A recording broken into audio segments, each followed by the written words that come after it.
Sa pamamagitan ng mga layunin, nauunawaan natin kung bakit kailangan nating gawin ang isang bagay. Ginagawa natin ang mga bagay dahil sa mga layunin, sa mga purposes. Kapag tunay na naunawaan natin ang mga biblikal na layunin ng disiplina sa loob ng iglesia, ipapatupad natin ito sa nangangailangan ng pagdidisiplina, at kung tayo naman ang dinidisiplina, ay buong puso tayong magpapasakop sa pagdidisiplina sa atin.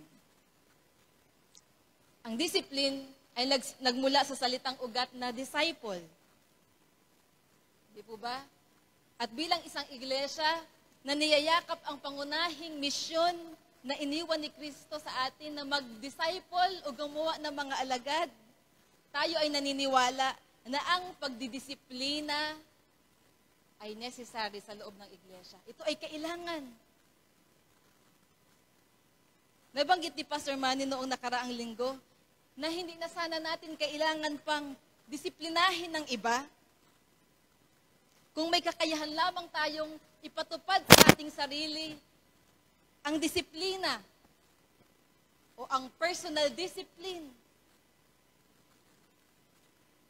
At marahil nga, isa sa mga dahilan kaya nga tayo inilagay ng Diyos sa isang iglesia ay dahil kailangan natin ng mga taong mananagutan at tutulong sa atin para magkaroon tayo ng isang disciplined life. Isang disiplinadong buhay.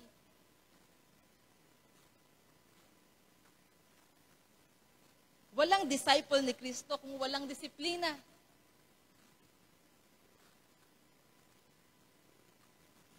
Sabihin mo sa iyong katabi, walang disciple ni Kristo kung walang disiplina.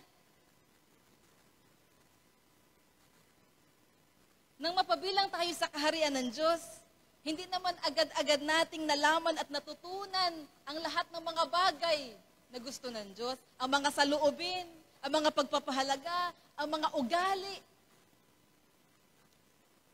Ang pamumuhay na mayroon dapat ang isang sumasampalataya kay Kristo. Kaya't bawat araw ay tinutuklas natin ang mga ito sa pamamagitan ng pagbubulay ng salita ng Diyos, pananalangin, pagdalo sa mga pagtitipon, upang mai-align natin ang ating karakter, ang ating pagkatao, ang ating mga gawi, ang ating mga pagpapahalaga sa kalakaran ng kaharian ng Diyos. Tayo'y lumipat na mula sa kaharian ng sanlibutan patungo sa kaharian ng Diyos. At ang mga pagpapahalaga, ang pamumuhay sa kaharian ng Diyos ay ibang-iba doon sa pamumuhay sa sanlibutan. Kung matapat nating gagampanan ang pangangalaga sa ating sariling spiritual na buhay, at kung lalakad tayo kasama ng Diyos araw-araw, naniniwala akong hindi na tayo hahantong pa sa church discipline. Kapag tahasang tumataliwas na tayo sa kalooban ng Diyos, doon pumapasok, mga kapatid, ang church discipline. Iyon ay dahil inaasahan mamumuhay tayo sa isang bagong pamumuhay. Ang sabi ni Pablo sa Efeso chapter 4, verse 17 to 24, makibukas kayo sa Efeso, Kabanata 4, talata 17 hanggang 24. Nandun na po kayo, basahin natin. Sa ngalan ng Panginoon, ito ang sinasabi ko't iginigiit. Huwag na kayong mamuhay na gaya ng mga hintil. Walang kabuluhan ang kanilang iniisip at wala silang pangunawa. Dahil sa kanilang kamangmangan at katigasan ng ulo, wala silang bahagi sa buhay na kaloob ng Diyos. Sila'y nagumon sa kahalayan at walang kahihiyan kaunti man. Wala na silang inaatupag kundi pawang kalaswaan. Hindi ganyan ang natutuhan ninyo kay Kristo kung talagang pinakinggan ninyo ang aral niya at naturuan kayo ng katotohanan na kay Jesus. 22. Iwan na ninyo ang dating pamumuhay, hubarin na ninyo ang inyong dating pagkatao na napapahamak dahil sa masasamang pita.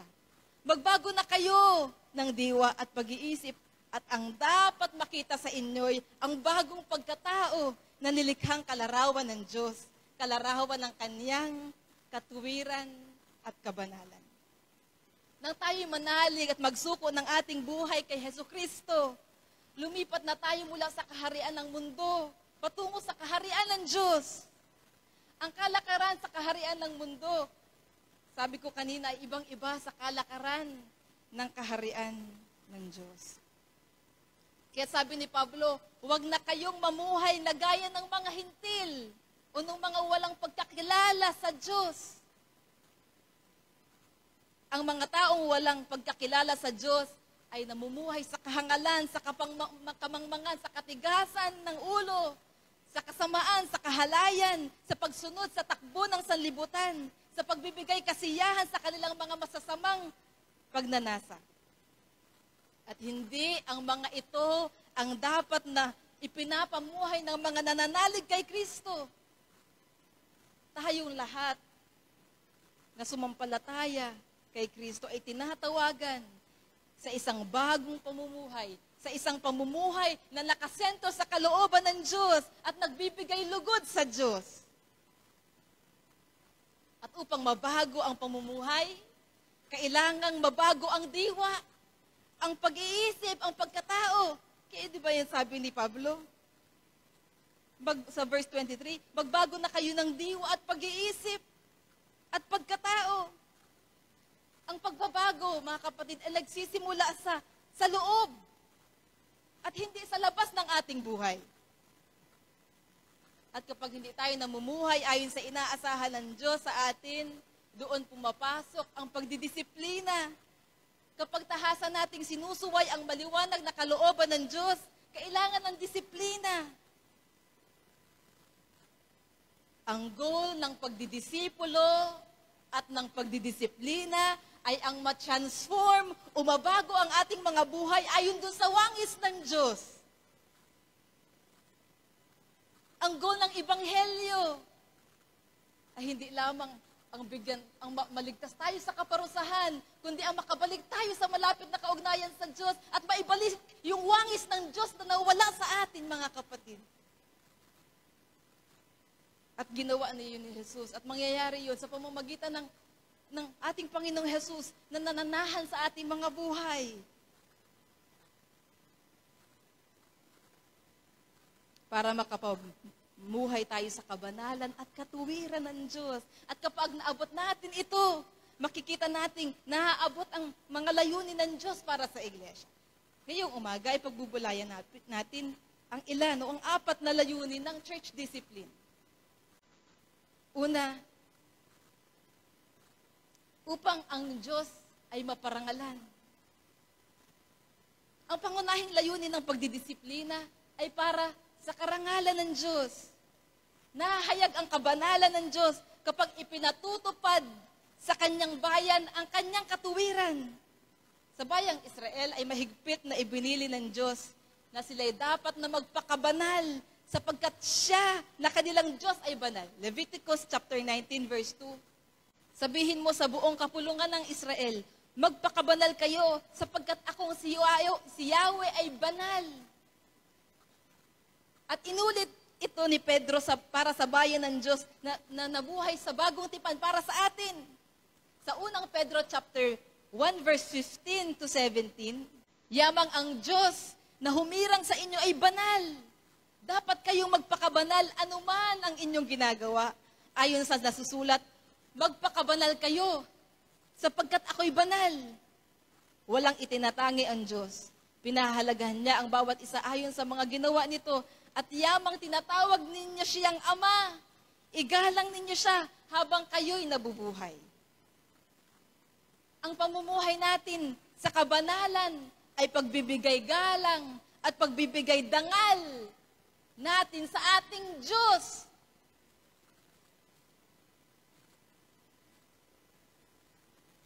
Kapag ang isang mananampalataya ay hindi na namumuhay sa kabanalan, nalilihis na siya sa layunin ng kanyang buhay na parangalan ang Diyos. Sabihin nga natin, ang layunin ng aking buhay ay upang parangalan ng Diyos. Yan ang pangunahin. Upang maparangalan ang Diyos sa atin. sa pamamagitan ng ating mga buhay. Bilang bayan ng Diyos, dala-dala natin ang pangalan ng Diyos. Kaya kailangan ng pagdidisiplina para sa sino mang mananampalataya na hindi na namumuhay sa kabanalan ng Diyos. Kailangan ilapat ang disiplina upang ibalik tayo sa isang pamumuhay na napaparangalan ang Diyos. Walang ibang paraan para maparangalan natin ang Diyos sa ating mga buhay maliban sa pamumuhay sa kabanalan. Mga kapatid, tandaan natin, walang ibang paraan para maparangalan natin ang Diyos sa ating mga buhay maliban sa pamumuhay sa kabanalan. Kahit pa anong dami nating accomplishment sa buhay, kahit pa first honor tayo sa classroom, o kahit pa tayo ang pinaka mayaman sa buong mundo, kung hindi tayo nabubuhay sa kabanalan ng Diyos, hindi natutupad ang layunin ng Diyos sa buhay natin. Kailangang maunawaan natin na tayo ay nabubuhay para parangalan ang Diyos.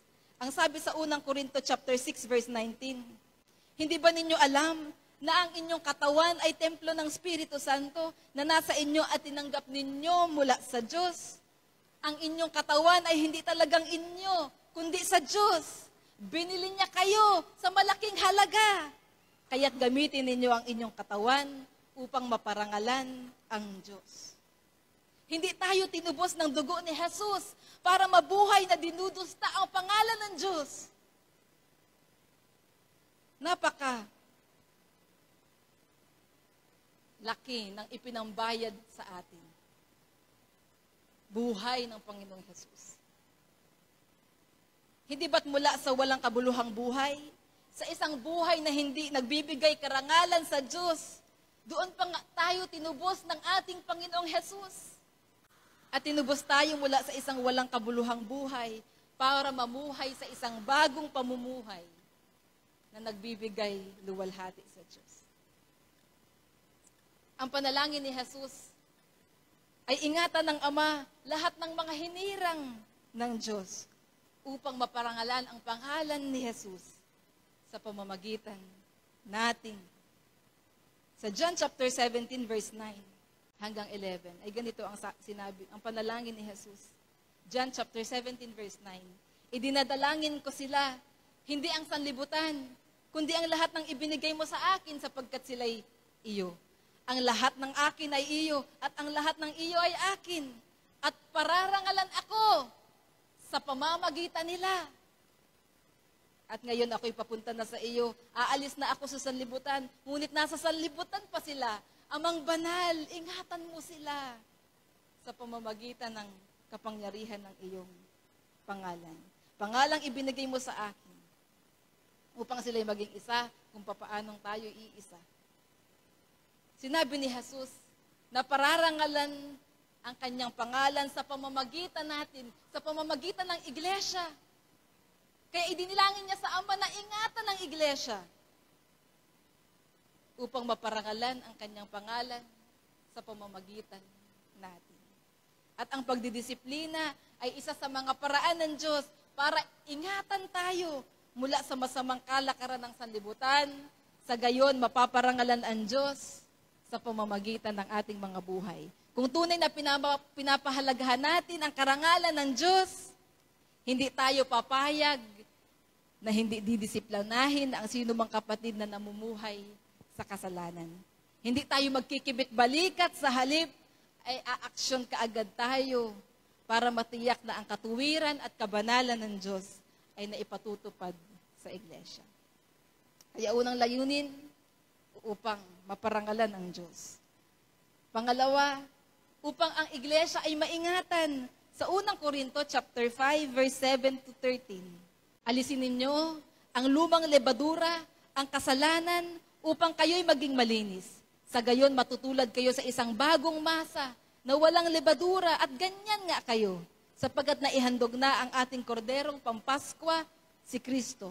Kaya't ipagdiwang natin ang Pasko, ngunit hindi sa pamamagitan ng tinapay na may lumang lebadura ng kasamaan at kahalayan, kundi sa pamamagitan ng tinapay na walang libadura, sa gisag ng kalinisan at katapatan. Sinasabi ko, verse 9, sinabi ko sa aking sulat, na huwag kayong makikisama sa mga mapakiapid. Hindi mga paganong mapakiapid, sakim, magnanakaw, o sumasamba sa Diyos-Diyosan ang tinutukoy ko.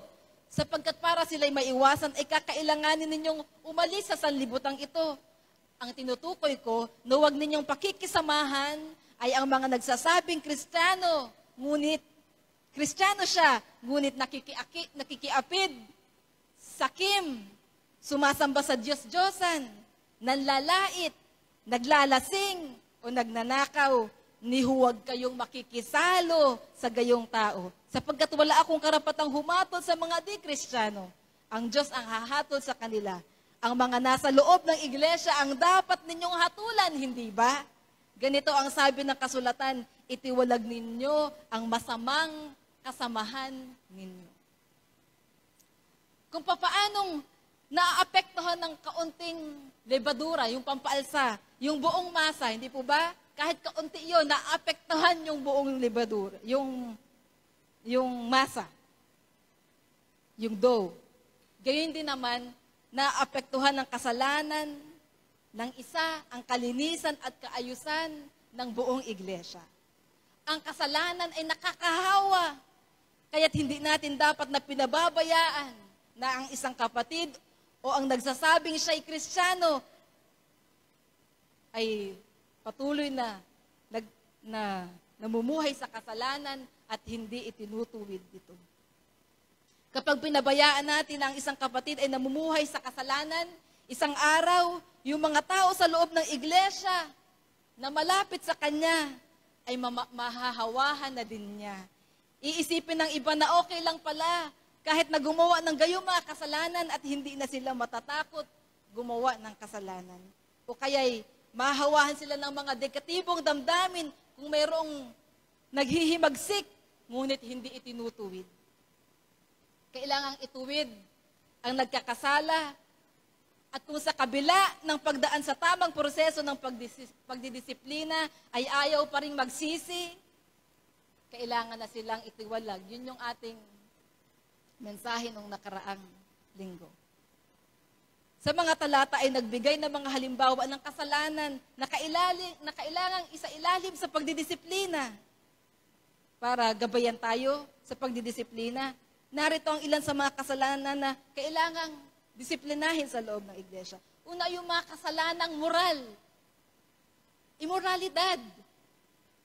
Sa unang Corinto chapter 5 verse 10 ay sinabing, hindi mga paganong mapakiapid. Ibig sabihin, hindi yung mga unbelievers. Hindi man yung hindi Kristiyano. Hindi man yung mga hindi kumikilala sa Diyos. Hindi mga paganong mapakiapid, sakim, magnanakaw o sumasamba sa Diyos-Diyosan ang tinutukoy ko. Sapagkat para sila'y maiwasan, ay kinakailangan ninyong umalis sa sanlibutan ito. Ang tinutukoy ko na huwag ninyong pakikisamahan ay ang nagsasabing Kristiyano siya, ngunit nakikiapid, sakim, sumasamba sa Diyos-Diyosan, nanlalait, naglalasing o nagnanakaw, ni huwag kayong makikisalo sa gayong mga tao. Kaya kapag ang isang nagsasabing Kristiyano ay namumuhay sa immorality, kailangan siyang disiplinahin.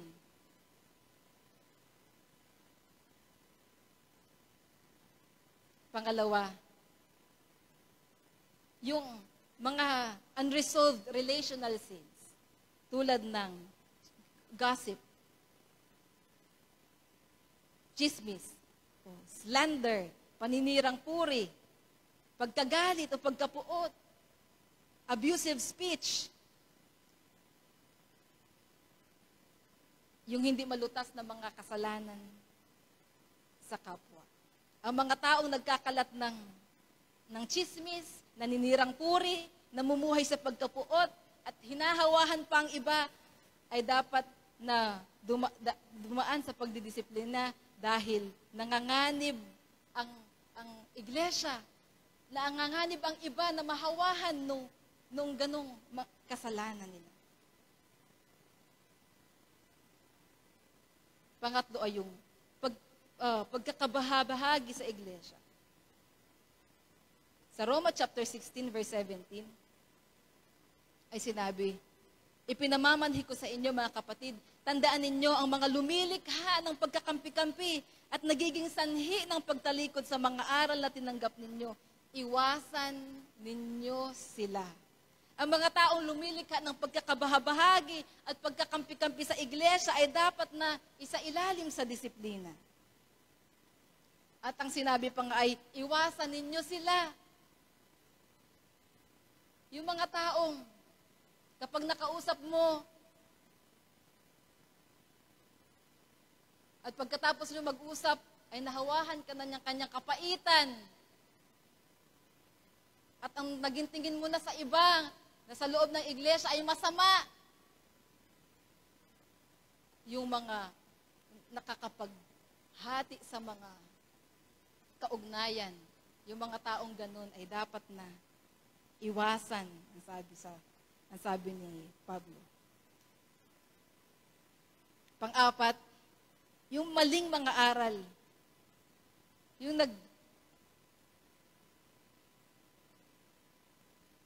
nangangaral ng mga maling aral, lalo na doon sa mga pangunahing aral natin. Sabi sa Galatia chapter 1 verse 7, ang totoo ay walang ibang mabuting balita, lamang may mga nanliligalig sa inyo at nagsisikap na baguhin ang mabuting balita tungkol kay Kristo. Maging kami o isang anghel man mula sa langit ang mangaral sa inyo ng iba, kaysa mabuting balitang ipinangaral namin, pakasumpain siya. Sinabi na namin at inuulit ko, kung may mangaral sa inyo ng iba, kaysa mabuting balitang tinanggap ninyo, pakasumpain siya. Grabe po yung mga pananalita, no? Ang mga taong inililihis ang iglesia sa dalisay ng mga aral ni Kristo ay dapat isailalim sa disiplina bago pa nila mahikayat sa kamalian ang mga kapatid. Panimba ay yung hindi maayos na pag-uugali o disorderly conduct and refusal to work, yung mga ayaw magtrabaho. Tingnan ninyo dun sa ikalawang Thessalonica chapter 3 verse 6 to 15. Basahin natin. Mga kapatid, iniuutos namin sa inyo sa pangalan ng Panginoong Hesukristo na layuan ang mga tamad at ayaw mamuhay ayon sa mga tagubili namin sa inyo. Nang kasama pa ninyo kami, ito ang tagubiling ibinigay namin sa inyo. Huwag ninyong pakanin ang sino mang ayaw gumawa. Binanggit namin ito sapagkat nabalitaan namin may ilan sa inyo na ayaw magtrabaho at walang inaatupag kundi manghimasok sa buhay ng may buhay. Sa pangalan ng Panginoong Hesukristo, mahigpit naming ipinagtatagubilin sa mga taong ito na sila'y maghanap buhay at mamuhay ng maayos. Mga kapatid, huwag kayo magsasawa sa paggawa ng mabuti. Tandaan ninyo at iwasan ang sino mang ayaw sumunod sa mga tagubilin namin sa sulat na ito upang siya'y mapahiya. 15. Ngunit, huwag naman ninyo siyang ituturing na kaaway, sa halip pangaralan ninyo bilang kapatid. May mga kasalanan naman na tulad ng katamaran, hindi ito bastang katamaran. Yung undisciplined life, sa ibang translation ay itranslate na manggugulo, o yung walang inaatupag kundi manghimasok sa buhay ng may buhay, may kakayahan naman silang magtrabaho, ngunit ang ginagawa nila ay manghimasok sa buhay ng mangbuhay, sa halip na atupagin ang para sa kanilang ikabubuhay.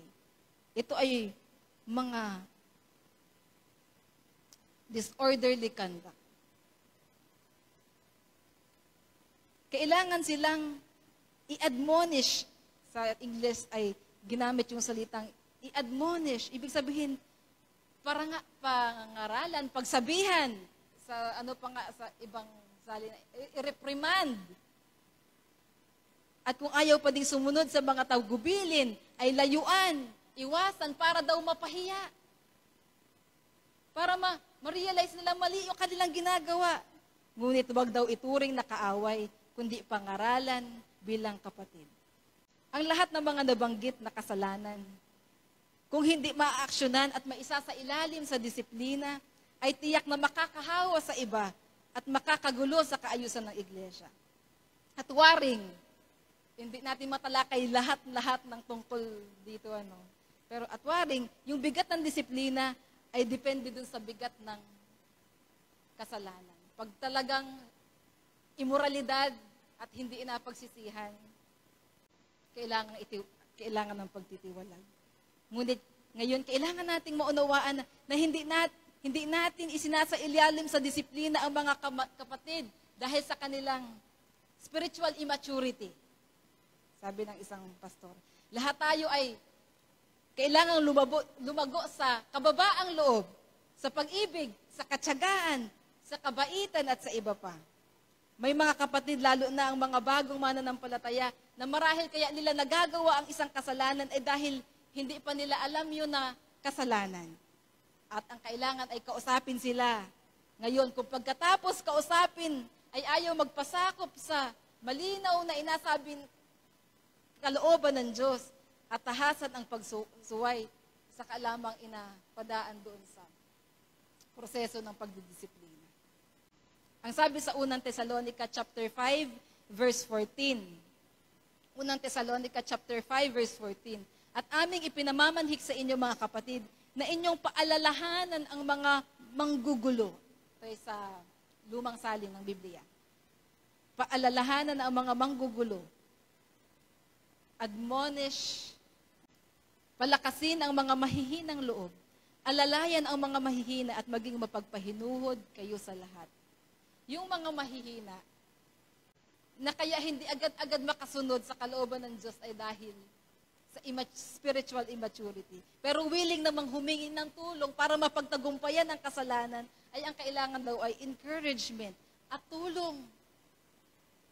Kailangan ng mga taong mananagutan sa kanya para matulungan siya hanggang sa mapagtagumpayan niya ang kasalanan niya. Ngunit yung mga, sabi diyan, yung mga manggugulo, yung mga ayaw sumunod, ay kailangang paalalahanan, babalaan. Ang sabi pa sa Hebreo chapter 12 verse 15. Pag-ingatan ninyong huwag talikdan ninuman sa inyo ang pag-ibig ng Diyos. Ingatan ninyong huwag sumama ang sino man sa inyo at makagulo at makahawa pa sa iba. Pag-ingatan ninyo na huwag makiakpid ang sino man sa inyo o magpawalang halaga sa mga bagay na spiritual. Tulad ni Esau, ipinagpalit niya sa isang pinggang pagkain ang kanyang karapatan bilang panganay. Kaya, ang sabi dyan ay, ingatan ninyo na huwag talikdan ninuman sa inyo ang pag-ibig ng Diyos. At huwag sumama ang sino man sa inyo at makagulo at makahawa pa sa iba.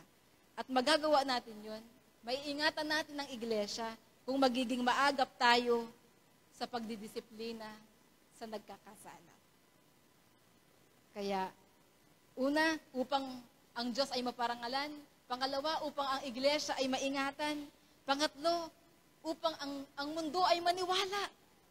Sa Ezekiel chapter 36, verse 22, mahaba yung verse. Pero gusto kong basahin. At tingnan natin kung paano sa pamamagitan ng bayan ng Diyos ay nilayo ng Diyos na maparangalan ang kanyang pangalan. Kaya sabihin mo sa Israel na ito ang ipinasasabi ko. Lahat ng ginagawa ko ay hindi dahil sa inyo, mga Israelita, kundi sa banal kong pangalan na inyong inilagay hamak sa mga lugar na pinagtapunan ko sa inyo. Ipakikita ko ang kabanalan ng dakila kong pangalan na nalapastangan sa harap ng mga bansa. Makikilala ng lahat na ako si Yahweh kung maipakita ko na sa kanila ang aking kabanalan. Titipunin ko kayo mula sa iba't ibang bansa upang ibalik sa inyong bayan. Wiwisikan ko kayo ng tubig na dalisay upang kayo luminis. Aalisirin ko rin ang naging mantsa ninyo dahil sa inyong mga Diyos-Diyosan. Bibigyan ko kayo ng bagong puso at bagong spirito. Ang masuwayin ninyong puso ay gagawin kong masunurin. Bibigyan ko kayo ng aking spirito upang makalakad kayo ayon sa aking mga tuntunin at masunod ninyong mabuti ang aking mga utos. Ititira ko kayo sa lupaing ibinigay ko sa inyong mga ninuno. Kayo ay magiging bayan ko at ako ang inyong Diyos. Lilinisin ko ang lahat ng inyong karumihan. Bibigyan ko kayo ng masaganang ani at hindi na kayo daranas ng gutom. Pamumungahin kong mabuti ang inyong mga punong kahoy at pasasaganain ng ani ng inyong bukirin upang hindi na kayo hamakin ng kapwa ninyo bansa dahil sa kagutom na inyong dinanas. Maaalala rin ninyo ang inyong kasamaan at dating kasuklam-suklam na mga gawa. Dahil dito masusuklam kayo sa inyong mga sarili. Dapat ninyong malaman na ginagawa ko ang lahat ng ito, ngunit hindi dahil sa inyo. Dapat kayong mahiya dahil sa inyong kasamaan, mga Israelita.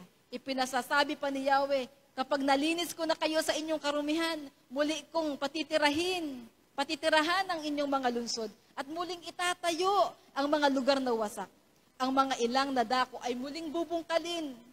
Pag nakita ito ng mga tao, ay sasabihin nila, ang lugar na ito'y dating tiwangwang, ngunit ngayon parang hardin ng Eden. Ang mga lungsod na wasak at walang tao, ngayon ay may nakatira na, muling nakatayo at naliligid ng muog. Kung makita nilang muli nang naitayo ang mga guho at puno ng pananim ang dating tigang na lupain, makikilala ng mga bansa sa paligid na ako si Yahweh. Akong si Yahweh ang may sabi nito at ito'y gagawin ko. Ipinasasabi pa ni Yahweh, ito pa ang gagawin ko sa kanila, ipagkakaloob ko ang hilingin nila sa akin. Pararamihin ko sila tulad ng makapal nilang kawan. Pararamihin ko silang tulad ng mga tupang panghandog. Tulad ng mga tupa sa Jerusalem kung panahon ng kapistahan. Sa gayon, ang mga lugar na walang nakatira ay mapupuno ng tao at makikilala nilang ako si Yahweh. Babasahin ko din sa English Standard Version yung chapter 36 ng Ezekiel, verse 23. And I will vindicate the holiness of my great name, which has been profaned among the nations, and which you have profaned among them. And the nations will know that I am the Lord, declares the Lord God, when through you, through Israel thou, I vindicate my holiness before their eyes. Sa Good News Bible. Then they will know that I am the Lord. I, the sovereign Lord, have spoken. I will use you to show the nations that I am holy. Gagamitin kita sa pamamagitan mo. Makikilala ng lahat ng mga bansa na ako ay banal. Ang sabi ng makapangyarihan Diyos. Dahil nga dala-dala ng bayan ng Diyos ang pangalan ng Diyos, napupulaan ang pangalan ng Diyos kapag ang kanyang bayan ay namumuhay sa kasalanan. Hindi ba sa tuwing tumatalikod ang bayan ng Diyos, pinaparusahan sila ng Diyos. Dahil ang Diyos ay banal at makatarungan. At kapag naman inaani na ng bayan ng Diyos ang konsekwensya ng kanilang mga kasalanan, ang napupulaan pa din sa harap ng mga bansa ay ang pangalan ng Diyos. Pero hindi naman pwedeng hindi sila didisiplinahin ng Diyos at paparusahan ng Diyos dahil ang Diyos ay banal. Kaya parang palagi ang tadyak ay nandun sa pangalan ng Diyos. Ngunit kapag nagsisi naman ang kanyang bayan, pagkatapos na sila disiplinahin ng Diyos, muli inatayo ng Diyos ang kanyang bayan at pinagpapala. Kaya ay nagamit ng Diyos ang pagdidisiplina sa kanyang bayan para maakay sila sa katuwiran dahil doon lamang sa pamumuhay sa kabanalan ng bayan ng Diyos, maibubuhos ng Diyos ang kanyang makapangyarihang mga gawa. At pag naibuhos na ng Diyos yung kanyang makapangyarihang gawa sa kanyang bayan, ay makikilala ng mga nakapaligid sa kanilang mga bansa na totoo ang Diyos, ang si Yahweh. Ganyan kahalaga mga kapatid, ang pagdidisiplina. Kahit ang Diyos ay ganun ang paraan. Mayroong mga taong nagmamasid sa atin, nagmamasid sa iglesia, at sa bawat nagsasabing siya ay Kristiyano. Kung magpapatuloy sa kasalanan, kung hindi itutuwid, at kung hindi makapagsisisi sa kasalanan ng nagsasabing siya ay Kristiyano, masisira ang patotoo ng iglesia. At madudusta ang pangalan ng Diyos. Ang mga tao ay hindi maniniwala sa Diyos na pinapakilala natin sa kanila, sa mabuting balita na ipinapangaral natin sa kanila.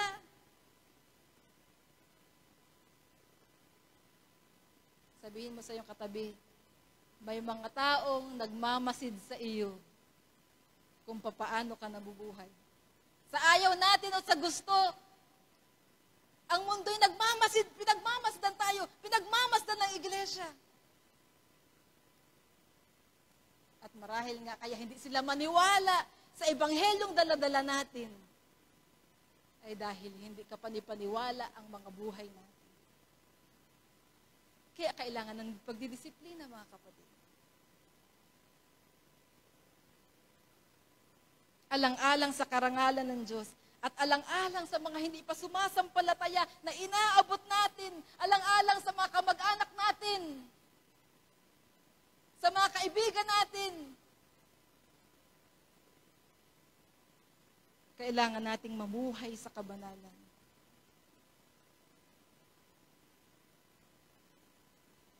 Ano pa kung hindi sila maniwala? Ngunit tayo namumuhay naman ayon sa kalooban ng Diyos. Hindi natin hawak kung sila'y maniniwala. Ngunit sana'y huwag mangyaring kaya hindi sila maniwala ay dahil sa masama nating patutuo bilang iglesia. Kaya kailangan nating ituwid ang nagkakasala. Ang sabi sa Mateo chapter 5 verse 13 to 16, tayo ang asin ng sanlibutan at kung mawalan ng alat ang asin, mawawalan ng kabuluhan. At ito'y tatapak-tapakan na lamang ng mga tao. Ang tanging paraan para luwalhatiin nila ang Diyos ay kung makikita nila ang ating mga mabubuting mga gawa na bunga ng paggawa ng kapangyarihan ng Diyos sa ating mga buhay. Magiging mabisa lamang tayo sa pag-abot sa mga taong napapahamak kung mamumuhay tayo sa kabanalan. Kaya kailangan talaga nating disiplinahin ang ating sarili at tulungin din naman ang iba para makapamuhay sa kabanalan. Isa ilalim sa disiplina ang mga ayaw magpasakop sa katuwiran ng Diyos. At ang pagtitiwalag, ang huling bagay na gagawin natin upang mapanatili ang patutuo ng iglesia kung ayaw talagang magsisi ng isang tao. Pang-apat, upang ang nagkasala ay mapabuti. Hebreo 12, 10 hanggang 11. Sa loob ng maikling panahon, itinutubid tayo ng ating magulang ayon sa inaakala nilang mabuti. Ngunit itinutuwid naman tayo ng Diyos sa ikabubuti natin upang tayo maging banal tulad niya. Habang tayo itinutuwid, hindi tayo natutuwa kundi naghihinagpis. Ngunit pagkaraan niyon, lalasap tayo ng kapayapaang bunga ng matuwid na pamumuhay. Ang layunin, ang isa pang layunin ng disiplina, para sa taong nagkasala, para siya'y mapabuti. Kaya hindi talaga unloving ang pagdidisiplina katulad ng iniisip ng marami sa atin. Kung papaano kapag nagkakasala ang ating mga anak, ay tinutuwid natin sila dahil mahal natin sila. At nais natin silang mapabuti, gayon din sa pagdidisiplina sa isang kapatid na nagkasala. Ang goal ng godly discipline ay upang tayo ay matransform. Ang sabi dun sa talata, at maging kawangis ng Diyos sa kabanalan. Ngunit itinutuwid naman tayo ng Diyos sa ikabubuti natin upang tayo maging banal. Tulad niya. Yun ang goal ng pagdidisiplina. Ang maging kawangis ng Diyos sa kabanalan ang pinakamabuti para sa atin. Di ba mga kapatid? Ang maging kawangis ng Diyos sa kanyang kabanalan ang pinakamabuti para sa atin. Maaring, ang greatest accomplishment na maaari nating makamit sa mundong ito ay yung matransform ang ating mga buhay ayon sa wangis ng Diyos, ayon sa wangis ng ating Panginoong Jesus. Hindi ba yun ang goal ng discipline, ng discipleship? Ang matransform ang ating mga buhay ayon sa wangis ni Kristo. Kung malinaw sa atin na yan ang pangunahing goal, Kung bakit tayo inalangkap sa iglesia, yung ma-transform tayo into the likeness of Christ. Kung alam natin, naiintindihan natin, nang pasukin natin ang pananampalatayan, ito ay yun ang goal at hindi lang ang makaligtas sa kaparusahan. Kundi habang nandito pa sa lupa, ay ma-transform sa wangis ni Kristo. Mauunawaan natin kung bakit ang pagdidisiplina ay kailangan nating gawin. Mahirap ipatupad ang disiplina dahil painful ang discipline para doon sa taong nagkasala. At kung tayo ay nagmamahal, masakit din para sa atin ang magdisiplina kung papaanong hindi tayo natutuwa kapag pinapalo natin ang ating mga anak. Kung pwede lang hindi sila paluin at para hindi sila masaktan, pero kailangan silang disiplinahin dahil totoong mahal natin sila. Kapag ang nasa isip natin na ang pain din na yun ay para sa kanyang ikabubuti, gagawin natin ang pagdidisiplina. Kung gayon, ang pagdidisiplina pa nga ang isa sa pinaka-loving ways na pagpadama ng pagmamahal sa kapatid na nagkakasala. Sabihin mo, tanongin mo ang katabi mo, naintindihan mo ba yon? Naintindihan natin yon, mga kapatid? Kapag hindi natin itinutuwid ang nagkakasala, pasama ng pasama ang kanyang magiging kalagayan. At hindi natin ikinatutuwa na makita ang mga taong mahal natin ay pasama ng pasama ang kalagayan. Doon sa mga taong hindi natin mahal, bahala sila. Di ba ganon? Bahala kayo dyan. Pero pag natutunan nating magmahal, at yun naman ang gusto talaga ng Diyos na matutunan natin, na sa loob ng iglesia, matutunan nating totoong magmahal at magmalasakit, itutuwid natin ang nagkakasala. Dahil pag hindi natin itunuwid, patindi ng patindi ang kapit ng kasalanan sa kanyang buhay. At kahabag-habag ang mga taong hindi dinidisiplina. Ngunit, ang lahat ng itinuturing na anak ng Diyos ay dinidisiplina niya. Kaya mapalad tayo kung tayo dinidisiplina ng Diyos. At ang iglesia ay kasangkapan ng Diyos para disiplinahin ang kanyang mga anak na namumuhay sa pagkakasala. Mga kapatid, nawa, kung dati ay bantulot tayo sa pagdidisiplina tulad ko, ngayon ay ma-encourage tayo na huwag tayong mangiming magdisiplina. Marahil may mga tao na kailangan tayong balikan.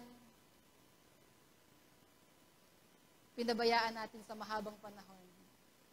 At ini-encourage tayo ng salita ng Diyos ngayon na kailangan natin alang-alang sa karangalan ng Diyos.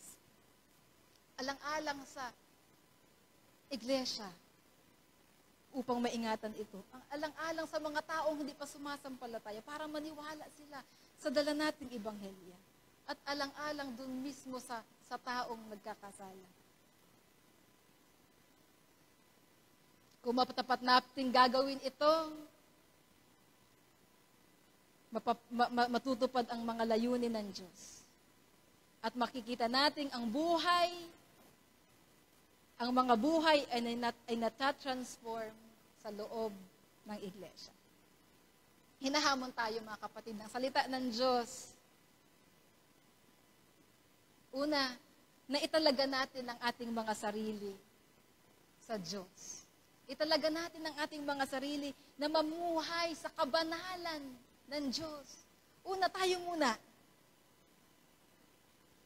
Ang sabi dun sa talata sa Efeso chapter 4, verse 17, na nabanggit ko na sa ating pasimula.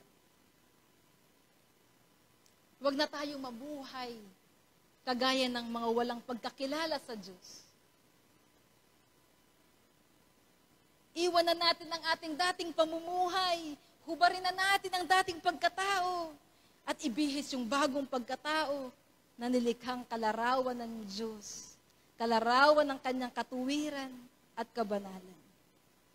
Ang Ebanghelyo ay nagtuturo sa atin na ang goal ng pagparito ni Jesus ay hindi lamang ang iligtas tayo sa kaparusahan, kundi ang i-transform tayo sa wangis ng ating Panginoong Jesus. Baguhin ang ating mga buhay.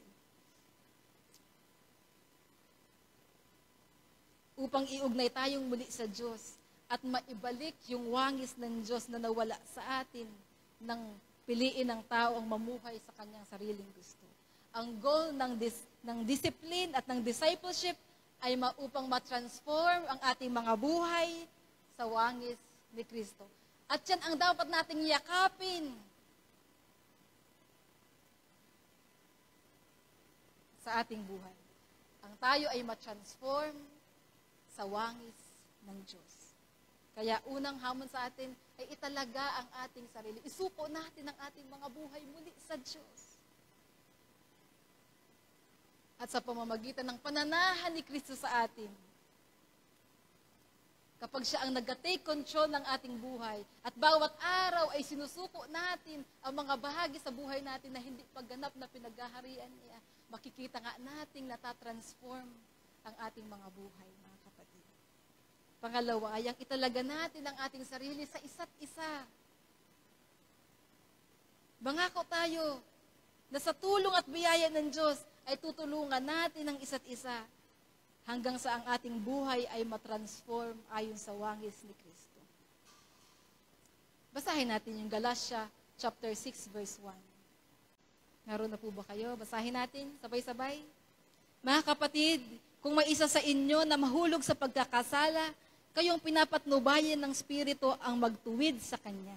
Subalit gawin ninyo iyon ng mahinahon at mag-ingat kayo, baka kayo naman ang matukso. Sa ESV, brothers, if anyone is caught in any transgression, you who are spiritual should restore him in a spirit of gentleness. Keep watch on yourself, lest you too be tempted. Kaya, bantayan natin ang isa't isa habang binabantayan natin ang ating sarili. Di po ba, mga kapatid? Iyan ang itinuturo sa atin ng Galatia chapter 6, verse 1. Kailangan nating magsikap na palaguin ang ating mga buhay. Hanggang dumating tayo doon sa kalagayan na tayo, sabi doon ay spiritual. Di ba yun ang pinapatnubayan ng Espiritu? Di ba sila yung dapat, ang magtutuwid daw sa nagkasala ay yung pinapatnubayan ng Espiritu, yung spiritual. In a spirit of gentleness. At ang babala at ang paalala ay, mag-ingat kayo, baka kayo naman ang matukso. Kaya, ngalong bagay, italaga natin ang ating sarili sa kabanalan, bantayan natin ang sarili, at bantayan natin ang isa't isa. Magbantayan tayo sa isa't isa. Sabihin mo sa katabi mo, sa kasel mo, magbantayan natin ang isa't isa. Pag may mali ako at nakikita mo at hindi ko nakikita, sabihin mo sa akin. Mga kapatid, payag ba kayo? Payag ba kayo? Amen. Alang-alang sa karangalan ng Diyos. Alang-alang sa ikabubuti nating lahat. Alang-alang sa mga mananampalataya. At alang-alang sa atin. Tayo magpasalamat sa Panginoon.